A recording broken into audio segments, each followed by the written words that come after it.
Okay guys, तो हम exercise के सारे क्वेश्चन कंप्लीट कर चुके थे। नेक्स्ट हम पढ़ने जा रहे हैं एडिशनल एक्सरसाइज।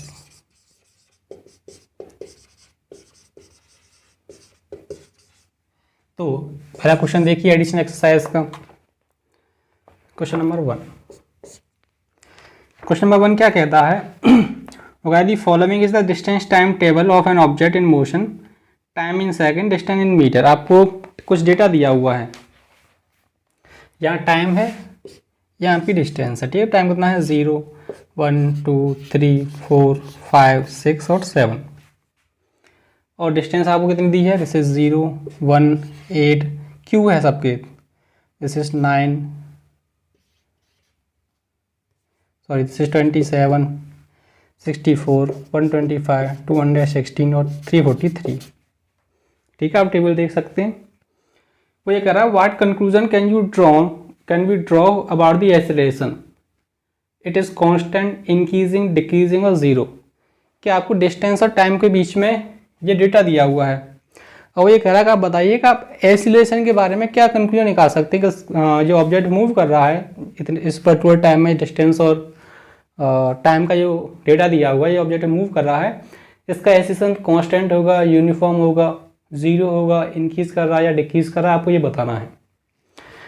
ठीक है, कैसे करेंगे ध्यान से समझिए। देखिए मैंने आपसे कहा था डिस्टेंस होती है, पहले आप भी ध्यान देंगे यहाँ जो डिस्टेंस दी हुई है। अच्छा, डिस्टेंस को हम एस से बनाते तो ऐसे बना देते कि जब टाइम 0 डिस्टेंस भी 0, टाइम 1 डिस्टेंस 1, टाइम 2 तो distance 8।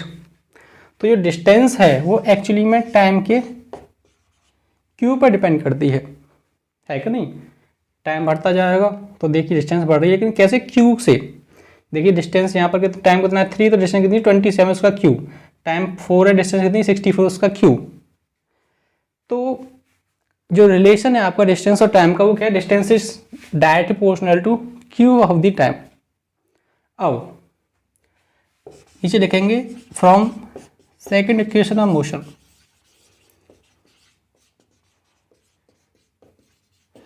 Second equation of motion क्या कहती है कि जो एस होता है this is equal to you T plus half A T square, है कि नहीं? If A is equal to 0, ध्यान दीजिए अगर एक्सेलरेशन 0 होता तो उस सिचुएशन में क्या है कि s is direct is equal to you t, तो S is directly proportional to t. जो इनिशियल वेलोसिटी होती है वो तो टाइम के अकॉर्डिंग चेंज नहीं होती। मैंने आपसे कहा था इनिशियल वेलोसिटी तब होती है टाइम कितना होता है? 0। तो इसे तो आप कांस्टेंट मान सकते हो। तो डिस्टेंस है वो टाइम के डायरेक्टली प्रोपोर्शनल है। इसे कहने का मतलब ये है कि अगर डिस्टेंस टाइम के डायरेक्टली प्रोपोर्शनल होती तो उस सिचुएशन में एक्सेलरेशन कितना होता? 0। मैंने प्रूफ ये किया है कि अगर एक्सेलरेशन 0 है तो डिस्टेंस टाइम के डायरेक्टली प्रोपोर्शनल है, लेकिन इसका उल्टा भी तो होगा कि अगर डिस्टेंस टाइम के डायरेक्टली प्रोपोर्शनल है तो इसका सीधा सा मतलब ये कितना है कि उसकी जो एक्सेलरेशन कितना होगा? आपका 0 होगा। बात समझ पा रहे हैं आप मेरी?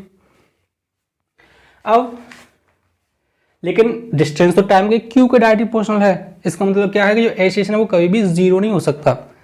क्या कंक्लूजन आया? एक्सेलरेशन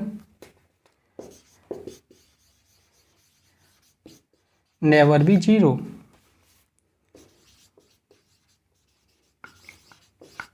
जो एक्सीलरेशन वो कभी आपका 0 नहीं हो सकता। सेकंड देखिए, इफ ए इज यूनिफॉर्म, अगर एक्सीलरेशन यूनिफॉर्म होता, एक्सीलरेशन यूनिफॉर्म का मतलब क्या है कि जो उसकी जैसे मान लीजिए ये है, मैं इसे नीचे की तरफ छोड़ूँ, इस वक्त आप बताइए इस पर कितना एक्सीलरेशन लग रहा है? तो इस वक्त जो इस पर एक्सीलरेशन लग रहा है ग्रेविटेशन एक्सीलरेशन कितना लगता है? 9.8 नीचे की तरफ। और जब आप इसे छोड़ देंगे तब भी कितना लगेगा? 9.8 नीचे की तरफ। तो जब एक्सीलरेशन यूनिफॉर्म होता है तो हम ये मान सकते हैं कि जो इसकी इनिशियल वेलोसिटी है इट मे बी 0, है कि नहीं? तो अगर एक्सीलरेशन 0 होता, इफ ए इज यूनिफॉर्म, तो हम उसकी इनिशियल वेलोसिटी कितना मान सकते हैं? 0। तो जो एस है इसे 0 मान लेंगे, this is equal to half A T square. तो हाफ कांस्टेंट है, ए यूनिफॉर्म है, तो S is directly proportional to T square. इसका मतलब क्या हुआ कि अगर डिस्टेंस टाइम की स्क्वायर के डायरेक्टली प्रोपोर्शनल होती तो एक्सीलरेशन कैसा होता? Uniform.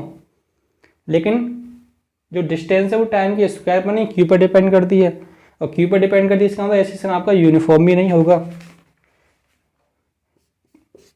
It implies acceleration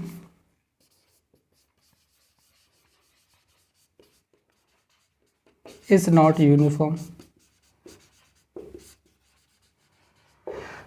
it implies acceleration is not uniform, कि जो एसिलेशन आपका यूनिफॉर्म भी नहीं हो सकता। इसका मतलब या तो एसिलेशन बढ़ रहा होगा या कम हो रहा होगा। लेकिन आप सीधी सी बात देखिए, जो डिस्टेंस है वो तेजी से बढ़ती जा रही है। अगर डिस्टेंस टाइम के डायरेक्ट प्रोपोर्शनल होती, मतलब एक सेकंड में 1 मीटर, 2 सेकंड में 2 मीटर, 3 सेकंड 3 मीटर, ये तो डायरेक्ट प्रोपोर्शनल होता है।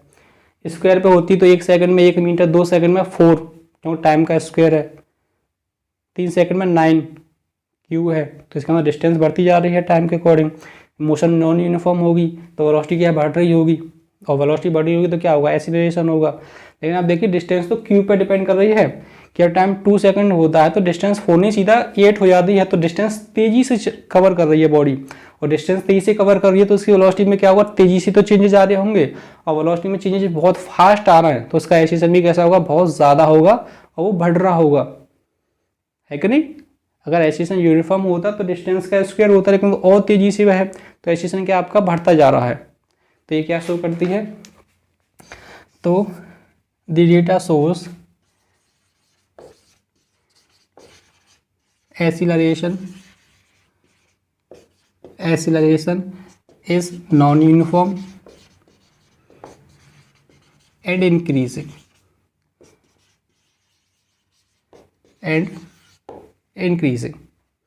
ठीक है। एक्सीलरेशन आपका नॉन यूनिफॉर्म होगा और क्या होगा आपका, वो बढ़ता जा रहा है। इसके बाद वो पूछा है पी वाले पार्ट में, what do you infer about the force acting on the object. Object पर जो फोर्स अगर आप उसके बारे में क्या कह सकते हैं, तो फोर्स का फॉर्मूला क्या होता है, F=ma। तो मास तो उसका फिक्स है, अगर उसका एक्सीलरेशन चेंज हो रहा है, बढ़ रहा है, तो फोर्स भी क्या कर रहा होगा, बढ़ रहा होगा। इसका मतलब फोर्स इज ऑल्सो इंक्रीजिंग, ठीक है। तो फोर्स भी क्या होगा आपका, बढ़ेगा। तो आप इसका स्क्रीनशॉट ले लीजिए।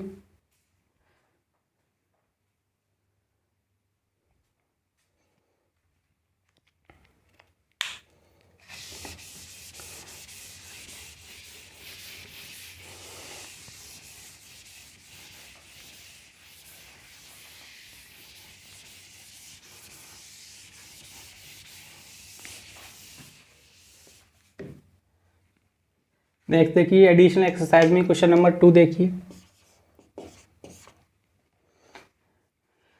वो कह रहा है 2 person manage to push a motor car of mass 1200 kg at a uniform velocity acting on a level road. एक कार है, ठीक है, मैं बस ये डायग्राम बना सकता हूँ कार के नाम पर, और दो लोग क्या कर रहे हैं, ये इस पर धक्का लगा रहा है, ये धक्का लगा रहा है, और एक दूसरा आदमी ये इस पर धक्का लगा रहा है, ठीक है। और ये क्या कर रहे हैं, ऐसे मूव पर आ रहे हैं विद कांस्टेंट वेलोसिटी। अब ध्यान से समझिएगा, फोर्स लग रहा है कि नहीं लग रहा है। अगर फोर्स है तो बॉडी में एक्सीलरेशन होगा कि नहीं होगा, बिल्कुल होगा। और अगर बॉडी में एक्सीलरेशन होगा तो मोशन कैसी होगी, नॉन यूनिफॉर्म होगी, और नॉन यूनिफॉर्म होगी तो वेलोसिटी में चेंजेस आएंगे। लेकिन क्या कर रहा है कि वेलोसिटी कांस्टेंट है, तो फोर्स लग रहा है लेकिन तभी वेलोसिटी कांस्टेंट है। इसका मतलब क्या कि इस पर और भी फोर्स लग रहे होंगे, भाई बैलेंस फोर्स होंगे तभी तो वेलोसिटी कांस्टेंट हो सकती है। तो भाई इधर से फोर्स लग रहा तो 100% उतना ही फोर्स इसके अपोजिट डायरेक्शन में इधर से लग रहा होगा, और इसी फोर्स को क्या बोलते हैं, फ्रिक्शनल फोर्स। मैंने आपसे क्या कहा था, हमेशा मोशन क्या करता है, ये ऑब्जेक्ट की मोशन क्या करता है, अपोज करता है फ्रिक्शन का जो फोर्स है, ठीक है। हमेशा नहीं करता, कभी कभी सपोर्ट भी करता है। आप आगे फ्रिक्शन के बारे में डिटेल में पढ़ेंगे तब पता चलेगा आपको इसके बारे में। फिलहाल आप ये कंसीडर कर सकते हैं, ये क्या करेगा, मोशन का अपोज करेगा। तो अगर ये इसकी वेलोसिटी कांस्टेंट है तो जितना फोर्स इधर से लग रहा होगा उतना ही फोर्स इधर से लग रहा होगा, ठीक है। The same motor car can be level road, the same motor car can be pushed by a 3 person to produce an acceleration of 0.2 metre per second square. कि जब इसी कार पर 3 लोग फोर्स लगाते हैं, ठीक है, एक तीसरा कैंडिडेट और है, 3 लोग फोर्स लगाते हैं तो कार में एक्सीलरेशन कितना हो जाता है, तो कार का एक्सीलरेशन कितना हो जाता है आपका 0.2 metre per second square, car में एक एसिलेटेड मोशन आ जाती है कितनी, 0.2 मीटर पर सेकंड स्क्वायर की।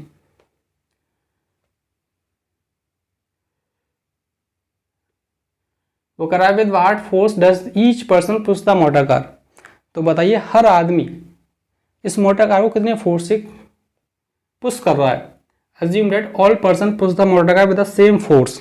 ठीक है, मैंने आदमी छोटे बड़े बना दिए, तो आप ये कंसीडर करें कि फोर्स भी लगा रहे हैं। क्वेश्चन ये दिया हुआ है कि तीनों जो फोर्स लगा रहे हैं कैसा लगा रहे हैं, सेम लगा रहे हैं।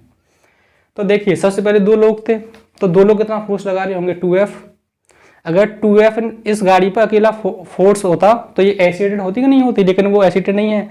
इसका मतलब नेट फोर्स कितना, 0। तो अगर इधर से 2F लग रहा है तो इधर से भी कितना फोर्स लग रहा होगा, 2F। तो फ्रिक्शन फोर्स भी कितना होगा, 2F। तो आप लिख सकते हैं फ्रिक्शनल फोर्स कितना होगा, वो होगा 2F। लेकिन अब इधर से कितने लोग फोर्स लगा रहे हैं, 3 लोग। तो इधर से कितना का फोर्स हो गया, 3F। और फ्रिक्शन का फोर्स कितना है, केवल 2F। तो इधर से 3F लग रहा है, इधर से 2F लग रहा है। तो गाड़ी कितने से चलेगी, जैसे मैंने आपसे कहा था इधर से 20 लग रहा होता, इधर से 15 लग रहा होता, तो गाड़ी कितने से चलती, 5 से। और किधर चलती, 20 वाले की डायरेक्शन में। तो ये गाड़ी पे 3F इधर से लग रहा है, 2F इधर से लग रहा है, तो गाड़ी कितने से चलेगी, केवल F से, है क्या नहीं। So F is equal to ma। So under unbalanced force,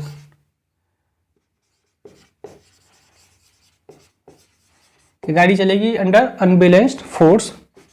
और कितना होगा वो फोर्स, तो F is equal to ma। ये F मैंने कैसे लिखा है कि ये 3F इधर से और 2F इधर से, तो कितना बचा F। इसी F से बॉडी में क्या आ रहा है, एक्सीलरेशन। कितना एक्सीलरेशन आ रहा है, 0.2। और कितना मास है कार का, मास का कार का मास है आपका 1200 kg। ठीक है, तो ये कितना हो गया, 120, एक डेसिमल चला गया, कितना आपका 240 न्यूटन। तो एक कैंडिडेट जो फोर्स लगा रहा है 240 न्यूटन, दो कितने लगाएंगे, इसका डबल कर देंगे, 3 कितने लगाएंगे, ट्रिपल। हालांकि उसने एक का ही पूछा है, पूछिए कि फोर्स ऑफ फ्रिक्शन कितना है, तो फोर्स ऑफ फ्रिक्शन कितना है, 2F। 2F का मतलब फोर्स ऑफ फ्रिक्शन कितना लग रहा होगा, this is equal to 480 newton. इधर से जो फोर्स लगा रहे हैं कितने लगा रहे होंगे, ये तीनों मिलकर कितना लगा रहे होंगे, 720 न्यूटन, है क्या नहीं। और गाड़ी कितने से चल रही है, तो 480 इधर से, 720 इधर से, तो गाड़ी कितने से चल रही होगी, माइनस कर देंगे तो कितने से चल रही है, 250 न्यूटन से। हो भैया आपका आंसर आया है कि हर आदमी इतना फोर्स लगा रहा होगा। ठीक है, आप इसका स्क्रीनशॉट ले लीजिए। ओके,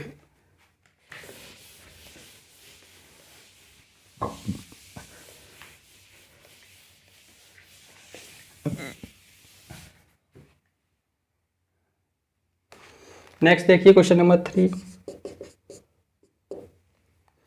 क्या कहता है। Question number 3, a hammer of mass 500 gram moving at 5 metre per second strike a nail. The nail stops the hammer in a very short time 0.01 second. What is the force on the nail on the hammer. आपको hammer का mass दिया हुआ है 500 ग्राम, मैंने आपसे कहा KG में convert करेंगे, तुरंत आप 1000 से कर लीजिए डिवाइड, केजी में आ गया। तो मास ऑफ द हैमर कितना हो गया, 0.5 kg। और कितनी वेलोसिटी से मूव कर रहा है, तो उसकी इनिशियल वेलोसिटी कितनी है, 5 मीटर पर सेकेंड। और जब वो नेल से टकराता है कि नहीं, ये कोई भी नेल है, ये आपका हैमर है, जब इसे टकराता है तो इसकी वेलोसिटी कितनी हो जाती है, 0। तो फाइनल वेलोसिटी कितनी हो गई, 0। और कितने टाइम में 0 हो जाती है, 0.01। ये वो टाइम है जिस टाइम में वेलोसिटी 0 हो जाती है, मतलब जिस टाइम में वेलोसिटी 5 मीटर पर सेकंड से कम हो, कितनी हो जाती है, 0 second. What is the force of the nail on the hammer. तो इस हैमर ने इस नेल पर कितना फोर्स लगाया होगा, तो फोर्स का फॉर्मूला क्या होता है, ma। तो मास तुम्हारे पास है, क्या चाहिए, एक्सीलरेशन चाहिए कि हैमर में कितना एक्सीलरेशन आया होगा। तो एक्सीलरेशन के आपको डेटा दिया हुआ है, ए क्या होता है, सॉल्यूशन देखिए। तो ए क्या होता है, v minus you upon T. Final velocity 0 है, इनिशियल कितनी है 50, टाइम कितना है 0.01, कितना हो गया माइनस का 50 अपॉन 0.01 माइनस का 500 मीटर पर सेकंड स्क्वायर। ठीक है, तो कितना फोर्स होगा, तो न्यूटन के सेकंड लॉ से F equal to M A, तो m कितना है आपका 0.5, ए कितना है माइनस का 500, है कि नहीं, तो कितना हो गया, एक डेसिमल हट जाएगा जीरो से, तो 5 × 500 माइनस का 2500 न्यूटन। ठीक है, क्वेश्चन में ये पूछा था उसने, what is the force of the nail, what is the force of the nail on the hammer, कि इस नेल ने हैमर पे कितना फोर्स लगाया है। तो ये तो आप जानते हैं जितना फोर्स हैमर नेल पे लगाएगा उतना ही नेल हैमर पे लगाएगा, लेकिन नेल हैमर पे फोर्स कितना लगाएगा, अपोजिट डायरेक्शन में, इसी वजह से नेगेटिव का साइन आया है। ओके गाइस, आप इसका स्क्रीनशॉट लीजिए।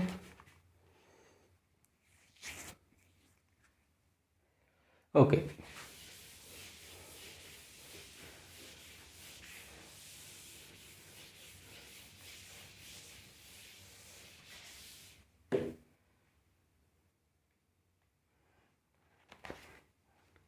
लास्ट क्वेश्चन पढ़िए एडिशन एक्सरसाइज का।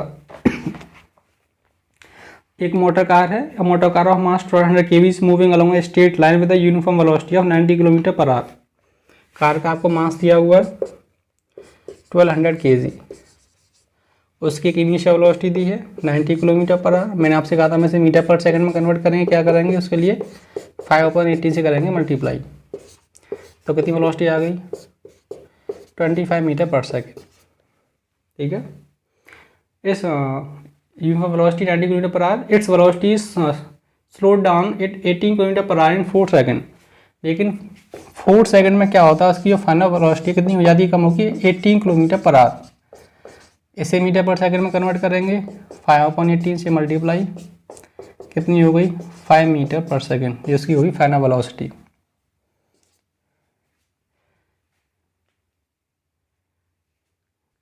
Calculate the acceleration change in momentum, आपको एक्सीलरेशन बताना है, चेंज इन मोमेंटम बताना है। Also calculate the magnitude of the force required, अब बताइए फोर्स कितना लगेगा। अब तो आप समझ गए होंगे, इनिशियल वेलोसिटी है, फाइनल वेलोसिटी है, टाइम है, तो एक्सीलरेशन क्या होता है, एक्सीलरेशन क्या होगा आपका v - u/t। v कितना हो गया 5 माइनस t कितना, सॉरी u कितना 25, टाइम कितना आपका 4 सेकंड, कितना बचा माइनस का 20/4, तो माइनस का 5 मीटर पर सेकंड, इसका ये क्या हो गया ऑब्जेक्ट का एक्सीलरेशन। चेंज इन मोमेंटम पूछा है, मतलब फाइनल मोमेंटम माइनस इनिशियल, तो इनिशियल मोमेंटम कितना होगा, तो उसका मास और इनिशियल वेलोसिटी, मास कितना है 1200 और इनिशियल वेलोसिटी कितनी है 25, कितना आ गया 0 0, this is 30,000 kg metre per second, है कि नहीं, मल्टीप्लाई कर लेंगे आप। फाइनल मोमेंटम कितना होगा, मास और फाइनल वेलोसिटी, मास वही है और फाइनल वेलोसिटी कितनी है 5, तो कितना हो गया 0 0 6000 kg मीटर पर सेकेंड, है कि नहीं। तो कितना चेंज आ गया मोमेंटम में, तो चेंज मोमेंटम क्या होगा, final momentum minus initial momentum, तो फाइनल मोमेंटम कितना है 6000, इनिशियल कितना है 30,000, कितना बचा, सॉरी माइनस का 24,000 kg मीटर पर सेकेंड, ये आपका मोमेंटम आ गया, चेंज इन मोमेंटम। कितना फोर्स होगा, फोर्स का फॉर्मूला क्या होता है, फिजिकल टू एम ए, मास कितना 1200 और कितना एक्सीलरेशन है माइनस का 5, कितना आ गया 0 0 माइनस का 6000 न्यूटन। ठीक है, ओके गाइस, तो ये आपका जो पहले आप इसका स्क्रीनशॉट लीजिए। ठीक है, तो ये आपके एडिशन एक्सरसाइज के सारे क्वेश्चन कंप्लीट हो गए। इसके बाद जो ब्लू कलर के क्वेश्चन होते हैं एनसीईआरटी बुक में, मैं उन्हें कंप्लीट कराता हूँ। ओके, अब इसका नेक्स्ट वीडियो में कंटिन्यू